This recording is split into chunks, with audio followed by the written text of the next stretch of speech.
Bonjour à tous et bienvenue sur Prevent Stuff.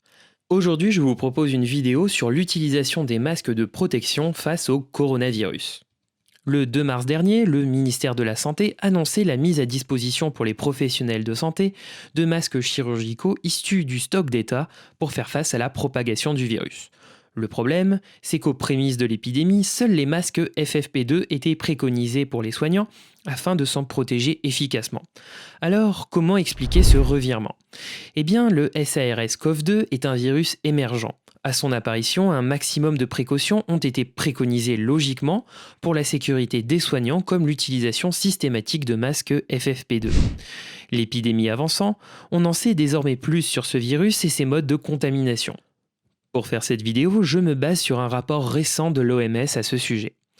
Selon les données actuelles, le Covid-19 se transmet comme la grippe de personne à personne par des contacts rapprochés directs ou indirects et surtout par les gouttelettes expulsées lors de la toux ou des éternuements. Il ne se propage donc pas comme la tuberculose ou la rougeole qui se transmettent par l'air, un peu comme l'odeur d'un déodorant.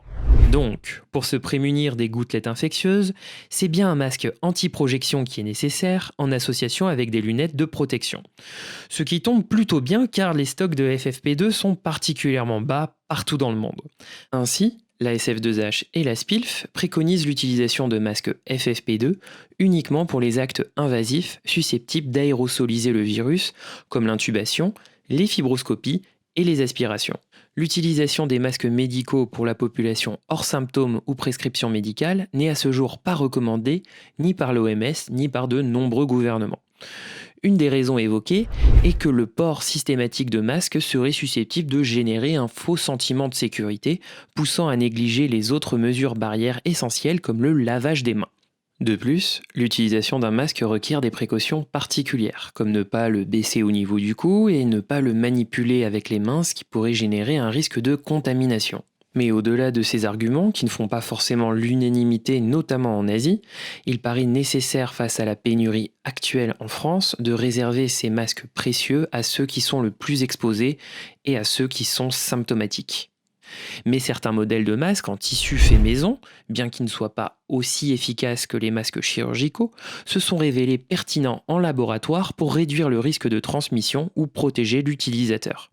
Si vous souhaitez réaliser vos propres masques barrières, l'AFNOR a d'ailleurs publié un référentiel très complet incluant données techniques et modèles pour les industriels et les particuliers. Je vous mets le lien d'accès à ce référentiel en description. Mais dans tous les cas, n'achetez pas de masques ou de solutions hydroalcooliques au marché noir. Vous alimenteriez sans le vouloir les difficultés d'approvisionnement dans les établissements de soins. Le meilleur moyen de ralentir la progression de l'épidémie reste encore et toujours l'application des mesures barrières.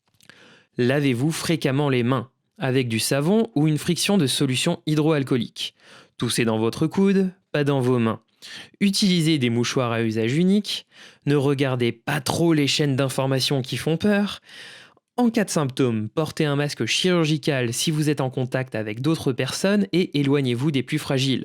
Et le dernier conseil du jour, ne vous serrez plus les mains, serrez-vous plutôt les coudes. Voilà, cette nouvelle vidéo sur le Covid-19 est finie. Merci encore à l'Antep pour son soutien. Dites-moi dans les commentaires ce que vous en avez pensé et si vous aimez, lâchez un petit pouce bleu et abonnez-vous. À bientôt!